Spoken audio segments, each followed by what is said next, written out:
Deux endroits sont à éviter ces prochaines années, et pour toujours d'ailleurs. Pourtant, c'est un pays entier qui s'y trouve et plus de 300 millions de personnes y vivent. C'est le même nombre d'habitants que les États-Unis. Pour se faire une idée bien représentative de la situation, on va simuler le futur du réchauffement climatique et donc la fonte de l'Antarctique, du Groenland et de tous les glaciers de montagne du monde entier, ce qui fait monter le niveau des océans de 70 mètres. Et sur cette image, le premier pays touché est l'Inde, mais quand on regarde comme ça, on se dit que ce n'est pas grand-chose. On pourrait croire que l'Inde regroupe la majorité de sa population proche des côtes, comme beaucoup de pays le font.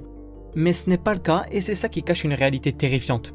Laissez-moi ajouter un filtre spécial pour vous montrer le problème. Sur cette carte, on peut constater que la démographie du pays est différente du reste du monde. Et la plupart des Indiens vivent à l'intérieur des terres, mais pas n'importe où à l'intérieur. Une grande partie vivent dans une zone à risque très élevée pour la montée des eaux. À l'est de cette partie, l'Inde comptabilise des dizaines de millions d'habitants et cette zone risque de disparaître, menant à une des plus grosses évacuations de l'histoire de l'humanité. Mais pas seulement ici, de l'autre côté du pays également. Là où